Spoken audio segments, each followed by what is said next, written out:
கர்த்தருடைய பரிசுத்த நாமத்திற்கு மகிமை உண்டாகட்டும். இந்த நல்ல நாளிலும் ஜாய் குட் நியூஸ் டிவி மூலமாக உங்களை சந்திப்பதிலே மிக்க மகிழ்ச்சி அடைகிறேன். இந்த உயிர்மீட்சி நேரம் வழியாய் இந்த செய்தியை கொடுக்க தேவன் தந்த வாய்ப்புக்காக கர்த்தரை நான் ஸ்தோத்திரிக்கிறேன். கிறிஸ்துக்கள் பானூரில் இந்த நாளிலும் உங்கள் மத்தியிலே பேசும்படியாக எடுத்துக்கொண்ட தலைப்பு, உம்முடைய வாக்கு என்னை உயிர்ப்பித்தது. உம்முடைய வார்த்தை என்னை உயிர்ப்பித்தது. இங்கே சொல்லப்படுகிறது, சங்கீதம் 119 சங்கீதம் 49-50 வசனம். நீர் என்னை நம்ப பண்ணின வசனத்தை உமது அடியேனுக்காக நினைத்தருளும். அதுவே என் சிறுமையில் எனக்கு ஆறுதல். உம்முடைய வாக்கு என்னை உயிர்ப்பித்தது. அல்லேலூயா. உம்முடைய வாக்கு என்னை உயிர்ப்பித்தது. அன்பானவர்களே, இந்த உலகத்தில் ஆறுதல் கிடைக்கும், சமாதானம் கிடைக்கும்னு சொல்லி பல காரியங்களை பலர் செய்யலாம்.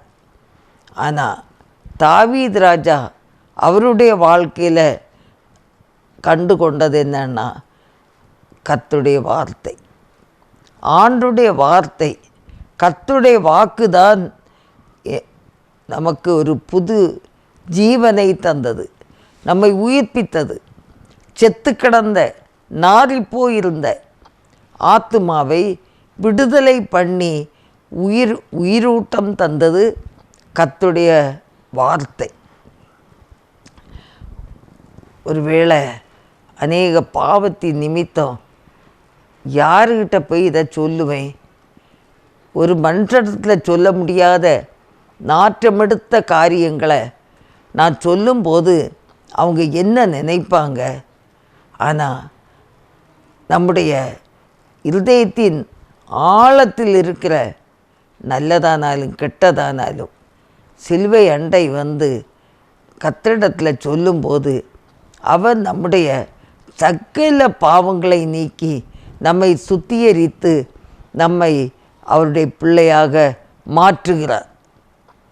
அது மட்டும் இல்லை, இந்த ஒரு தவறு செய்யும்போது நமக்கு ஒரு மனசுக்கு ஒரு நிம்மதியே இருக்காது. அந்த தவறை அறிக்கை செய்து விட்டு விடும்போது ஒரு தைரியம். அதுவும் மன்னிக்கிற ஒரு ஆள்கிட்ட போய் சொல்லும்போது எப்படி இருக்கும்? அந்த மன்னிக்கிறவர் அவர் முழுமையாக மன்னிக்கும்போது நமக்கு ஒரு விடுதலை. அதுவரை கூனி குறுகி போய் இருந்த நமக்கு பாவத்தை அறிக்கை செய்து விட்ட பிறகு என்ன கிடைக்கிது?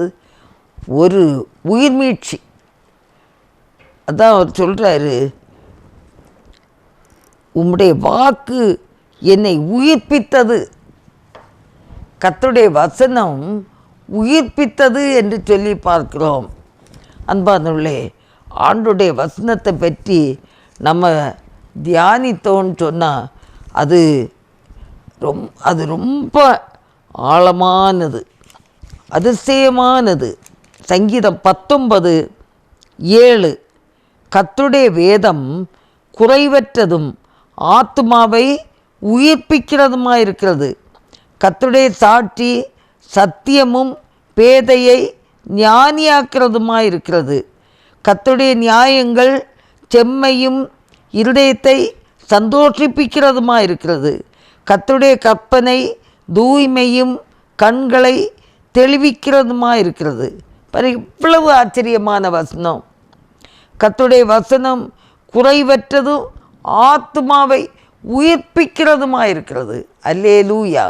அன்பானவர்களே, தவறு செய்து ஆத்துமா கூனி குறுகி விடுதலை பெற முடியாமல், சிரிக்க முடியாமல், சமாதானத்துக்கு இடம் இல்லாமல் இருக்கும்போது ஆண்டவருடைய வசனம், உன்னை நான் மன்னிக்கிறேன், உன்னுடைய பாவங்கள் அநேகமாக இருந்தாலும் அவருடைய பரிசுத்தமான இரத்தம் நம்மை மன்னிக்கிறது என்ற அந்த தெய்வீக குரலை கேட்கும்போது நம்முடைய சரீரம், செத்துப்போன சரீரம் உயிர்ப்பிக்கப்படுகிறது. அல்லேலூயா.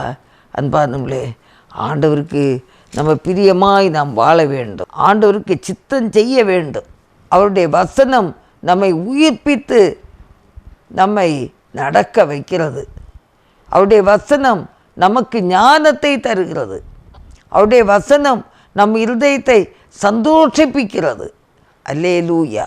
அன்பானவர்களே, ஆண்டுடைய சமூகத்தில் தான் நம்மை தாழ்த்தி ஒப்பு கொடுக்க வேண்டும். 1 கொரிந்தியர் 15:45 பார்க்கும்போது, அந்தபடியே முந்திய மனுஷனான ஆதாம் ஜீவாத்மானான் எழுதியிருக்கிறது. பிந்தின ஆதாம் உயிர்ப்பிக்கிற ஆவியானவர்.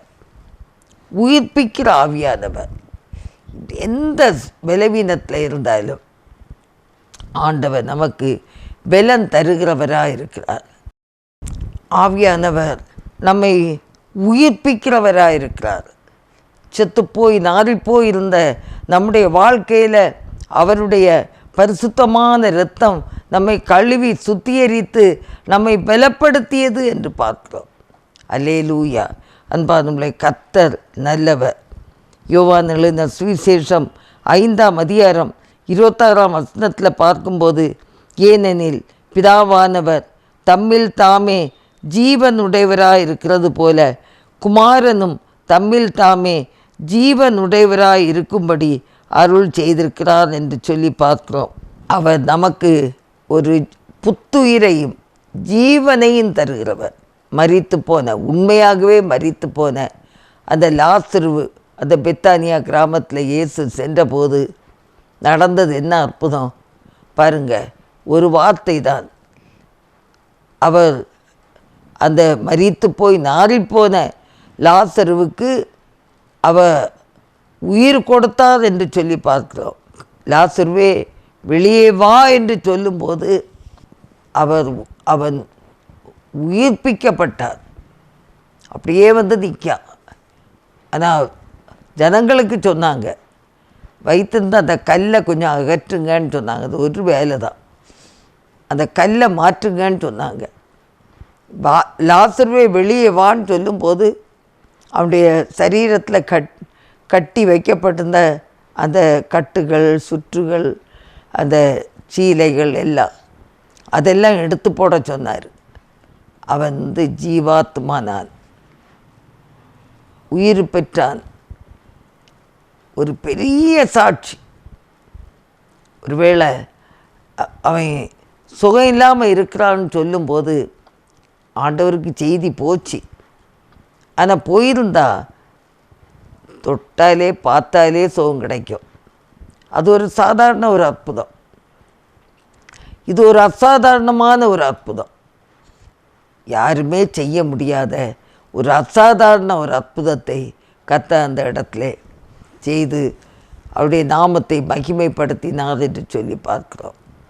இன்றைக்கும் ஒருவேளை உண்மையாகவே லாசரு மரித்து உயிரோடு எழுப்பப்பட்டார். நம்ம பாவத்திலே மரித்து போய் கிடக்கிற நம்மை ஆண்டவர் என்ன செய்கிறார்? உயிர்ப்பிக்கிறார். உயிர்ப்பிக்கிறார். அவருடைய பணிக்கென்று அவரை மகிமைப்படுத்த வேண்டும் என்று நம்மை உயிர்ப்பிக்கிறார். அல்லேலூயா. யோவான் எழுதின சுவிசேஷம் 11:25-26. இயேசு அவளை நோக்கி, நானே உயிர்த்தெழுதலும் ஜீவனுமாயிருக்கிறேன். என்னை விசுவாசிக்கிறவன் மரித்தாலும் பிழைப்பான்.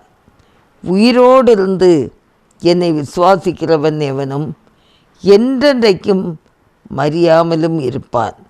இதை விசுவாசிக்கிறாயோ என்று கேட்டார். அன்பானவர்களே, ஒரு சமாரியா நாட்டில் இயேசு கடந்து போன போது பாவத்திலே மரித்து போனவள், ஊரார் அவளை ஒதுக்கி வச்சுருந்தாங்க. யாருமே அவள்கிட்ட பேசவும் விரும்பலை. அவளோடு இயேசு கிறிஸ்து இடைப்படுக நேரத்தில் அவர் வேறு ஒன்றும் கேட்கல, தாகத்துக்கு தான்னு தான் கேட்டார். ஆனால் அவள் சொன்னா, நீர் யூதன், நான் ஒரு சமாரிய பெண். அவளுடைய நேச்சுரலாக நான் அப்படி அந்த எண்ணம், நான் சமாரிய பெண், அவள் எவ்வளோ ஒரு தவறான பாதையில் போயிட்டுருக்காங்கிறது அவருக்கு தெரியும். அவள் சொல்கிறா நான் சமாரிய பெண். ஆனால் ஆண்டவர் அவளோட பேசும்போது அவர் சொன்னார், நீ என்ன, நான் தாகத்துக்கு தான் கேட்டேன், நான் கொடுக்குற தண்ணியை குடிக்கிறவனுக்கு ஒரு காலும் தாகம் அடையாது. அவள் இன்னசென்ட்டாக பேசுகிறா. அடுத்து சொல்கிற, முண்டுக்குள்ளே ஒன்றுமே இல்லையே, கயரில் அந்த பாத்திரம் இல்லை, எப்படி கிணறும் ஆழமாக இருக்கே அப்படிலாம் சொல்லி பார்க்குறா. நான் கொடுக்குற தண்ணீரை குடிக்கிறவனுக்கு ஒரு காலும் தாகம் அடையாது. அப்படி ஆண்டவர் ஆச்சரியமாக அவள்கிட்ட சொல்லும்போது அதை அவள் ஏற்றுக்கொள்கிறா. அன்பானவர்களே, அந்த தண்ணி எனக்கு தாங்க ஐயா அப்படின்னு கேட்க. சரி, உன் புருஷனை நீ அழைத்து வான்னு சொல்லும்போது எனக்கு புருஷனே இல்லைன்னு. இல்லை, உனக்கு 5 பேர் இருந்தாங்க, இப்போ இருக்கிறவனும் உனக்கு புருஷன் இல்லை அப்படின்னு சொன்ன உடனே தானே ஊருக்குள்ளே போய் சொல்கிறா, என்னோடு பேசினவர் இயேசுதானோ, வந்து பாருங்க. நான் எல்லோரும் வராங்க, இவ்வளோ ஒதுக்கி வச்சுருந்தாங்க, ஆனால் இயேசுவை தரிசித்திருக்காளே, சரி இவ சொல்கிறத பார்ப்போம். எல்லோரும் ஓடி வராங்க. வந்தவி அத்தனை பேர் இயேசுவை ஏற்றுக்கொண்டாங்க. எல்லோரும் இயேசுவை ஏற்றுக்கொண்டாங்க. எல்லாருக்கு வாழ்க்கையிலையும் ஒரு உயிர் மீட்சி வந்தது என்று பார்க்கிறோம். அல்லேலூயா. அன்பானவர்களே, இன்றைக்கு நீங்கள் வந்து பாருங்கள், இன்றைக்கு ஆண்டவரை ருசித்து பாருங்கள், கர்த்தர் நல்லவர் என்பதை ருசித்து பாருங்கள். ஒரு நல்ல ஒரு லட்டு, ஜிலேபி, அதை ருசித்து பார்த்தா தான் தெரியும் அது எவ்வளோ இனிக்குதுன்ட்டு. இல்லைன்னா ஒரு பாவக்காய், அதை வாயில் வச்சு பார்த்தா தான் தெரியும் அது எவ்வளோ வாய் கசக்குதுன்னு. அன்பானவர்களே, ஆண்டவர் நமக்கு நல்லவராக போதுமானவராக இருக்கிறார். அவர் நம்மை உயிர்ப்பிக்கிறவராக இருக்கிறார். அதுதான் ரொம்ப முக்கியம். ஏதாவது மனக்கவலையில், இல்லை மனபாரத்தில், இல்லை வியாதியில், இல்லைன்னா பாவத்தில் மரித்து போய் இருந்தோன்னா அவர் நம்மை உயிர்ப்பிக்கிறார், ஒரு புது பலனை தருகிறார். தேவனால் கூடாத காரியம் ஒன்றுமே இல்லை. அவரை நம்புகிற பிள்ளை.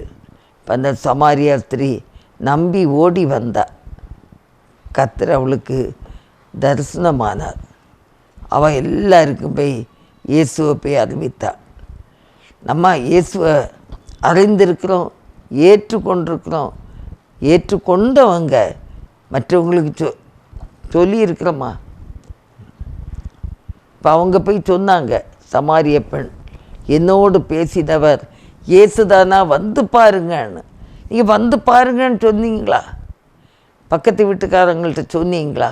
வந்து பாருங்க, இயேசுவை நோக்கி கூப்பிட்டு பாருங்க, இயேசுவை நோக்கி அபயமிட்டு பாருங்க. அவர் உங்கள் ஜெபங்களுக்கு பதில் தருகிறாரா இல்லையாங்கிறதை அறிந்து கொள்ளலாம். அன்பானவர்களே, கர்த்தர் நல்லவர். யோவான் 1:4 சொல்லுகிறது, அவருக்குள் ஜீவன் இருந்தது, அந்த ஜீவன் மனுஷருக்கு ஒளியாக இருந்தது என்று சொல்லி பார்க்கிறோம். அந்த ஜீவன் மனுஷருக்கு ஒளியாக இருந்தது. அந்த ஒளி வருது இல்லையா, அந்த ஒளியில் நம்ம நடக்க படிக்கணும். திருப்பி இருளை பார்த்து செல்லக்கூடாது. ஒரு முறை கர்த்தருடைய சமூகத்தில் நம்முடைய பாவங்களை அறிக்கை செய்து விட்டு அந்த சந்தோஷத்தை பெற்றுக்கொண்டது உண்மையானால், அந்த சந்தோஷத்திலே நம்ம இன்னும் நாம் சந்தோஷத்திலே களிகூற வேண்டும். கர்த்தர் விரும்புகிற வாழ்க்கை வாழ வேண்டும். யோவான் 1:12 அவருடைய நாமத்தின் மேல் விசுவாசம் உள்ளவர்களாகி அவரை ஏற்றுக்கொண்டவர்கள் எத்தனை பேர்களோ அத்தனை பேர்களும் தேவனுடைய பிள்ளைகளாகும்படி அவர்களுக்கு அதிகாரம் கொடுத்தார். அல்லேலூயா. அவருடைய நாமத்தின் மேல் விசுவாசம் வைக்கிற ஒவ்வொரு பிள்ளைகள் அவருடைய பிள்ளைகள். அவர் அதிகாரம் கொடுத்திருக்கிறார். அவர்கள் இரத்தத்தினாலாவது மாம்ச சித்தத்தினாலாவது புருஷனுடைய சித்தத்தினாலாவது பிறவாமல் தேவனாலே பிறந்தவர்கள். இப்போ எந்த ஒரு உலக மனுஷனுடைய சித்தத்தினால் இல்லை, கர்த்தருடைய சித்தத்தினால் பிறக்கப்பட்டவர்கள் நிலைத்திருப்பார்கள். கர்த்தருடைய சித்தம் செய்கிறவர்கள் இங்கேயும் பரலோக ராஜ்யத்திலும் நிலைத்திருக்க முடியும், சந்தேகமே இல்லை. ஆண்டுடைய கரங்களில் நம்மை முழுமையாய் ஒப்பு கொடுக்க வேண்டும்.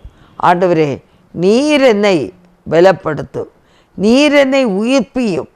யோவான் 6:63 சொல்லப்படுகிறது, ஆவியே உயிர்ப்பிக்கப்படுகிறது, மாம்சமானது ஒன்று கூதவாது. நானே உங்களுக்கு சொல்லுகிற வசனங்கள் ஆவியாயும் ஜீவனாயும் இருக்கிறது என்று. ஆவியே என்ன செய்கிறது? உயிர்ப்பிக்கிறது. மாம்சம் ஒன்று கூதவாது.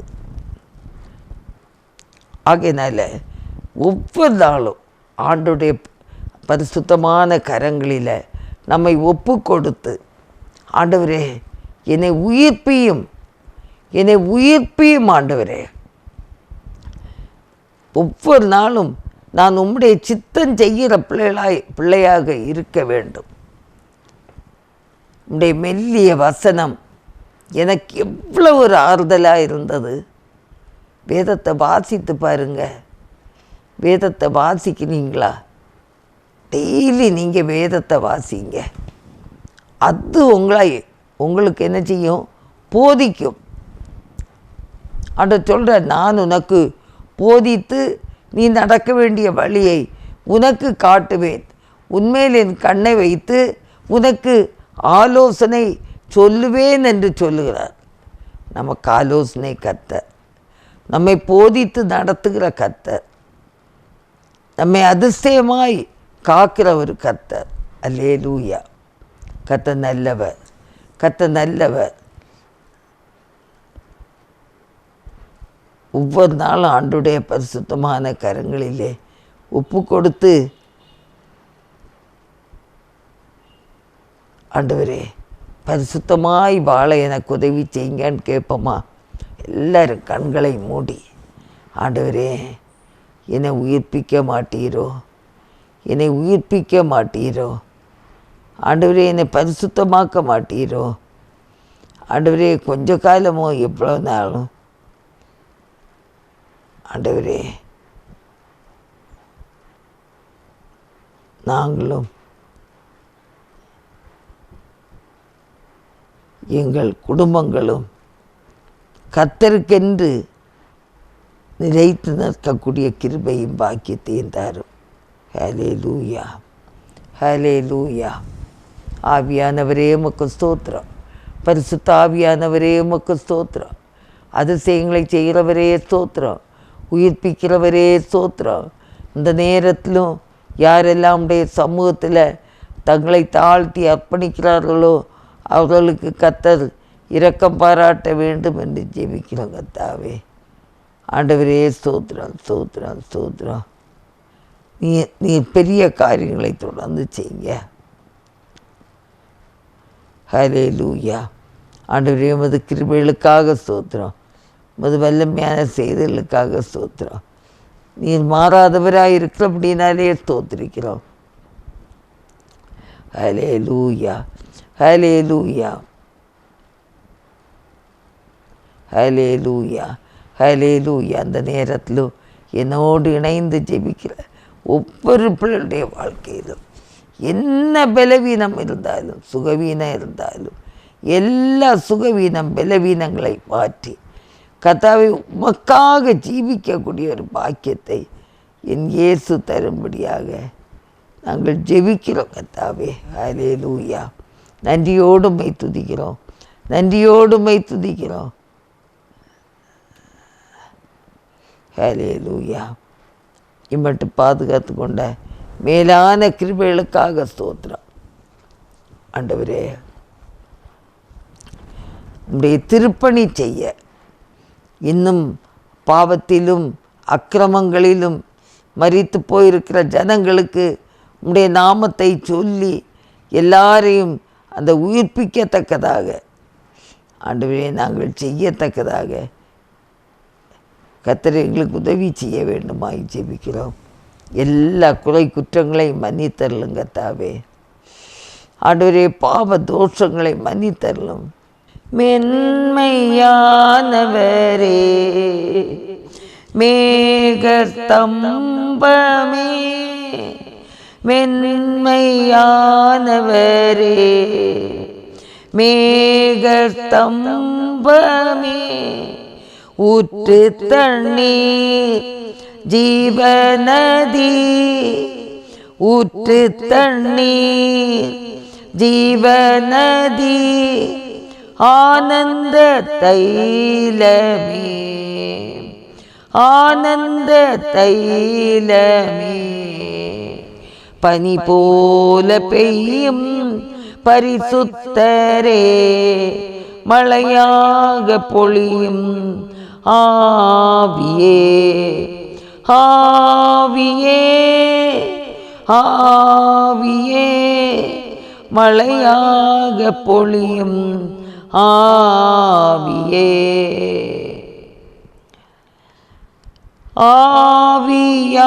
ஆவியானவரே, ஆற்றல் தருபவரே, ஆவியானவரே,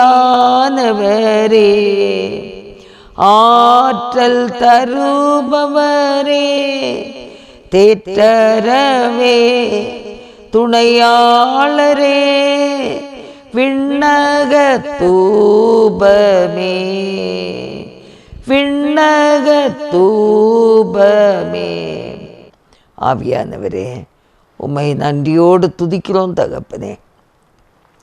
இந்த வேளையிலும் ஆண்டவரே, என்னோடு இணைந்து இந்த செய்தியை கேட்டு ஜெபத்தில் இருக்கிற ஒவ்வொரு பிள்ளைகளுடைய வாழ்க்கையிலும் என்ன சூழ்நிலையில் அவங்க மனம் உடைஞ்சி போய் சோர்ந்து போயிருந்தாலும் அவர்களை உயிர்ப்பிக்க வேண்டுமாய் ஜெபிக்கிறோம். எல்லாரையும் உயிர்ப்பிக்க வேண்டுமாய் ஜெபிக்கிறோம். தேவனே, உம்முடைய அன்பு கரங்களிலே தருகிறோம். ஆண்டவரே, வியாதி நிமித்தம் பல பாடுகள் மத்தியில், பல சோதனைகள் மத்தியில், பல கஷ்டங்கள் மத்தியில், பண கஷ்டங்கள் மத்தியில் எங்களுக்காக ஜெபியுங்கள் ஜெபியுங்கள் என்று ஆண்டவரே என்னை அழைத்து கேட்டு ஜெபிக்க கேட்டுக்கொண்ட ஒவ்வொரு பிள்ளைகளுடைய வாழ்க்கையிலும் தேவன் அற்புதங்களை செய்ய வேண்டும் என்று, அதிசயங்களை செய்ய வேண்டும் என்று நாங்கள் ஜெபிக்கிறோம். அவர்களையும் உயிர்ப்பிக்க வேண்டும் என்று ஜெபிக்கிறோம். வேதத்தை வாசிப்பதினாலே எனக்கு ஒரு உயிர்மீட்சி வரும் என்று தைரியத்தோடு ஆண்டவரே நேரத்தை வேதத்தை வாசிக்கிறதில் செலவிடக்கூடிய ஆண்டவரே கிருபையை கர்த்தர் தரும்படியாக நாங்கள் ஜெபிக்கிறோம். இந்த வேளையில் எங்களை தாழ்த்தி ஒப்பு கொடுக்கிறோம். இயேசு கிறிஸ்துவின் நல்ல நாமத்தில் ஜெபங்கேளும் பிதாவே. ஆமேன், ஆமேன், ஆமேன். கர்த்தர் தாமே உங்களை ஆசீர்வதிப்பாராக. ஆமேன்.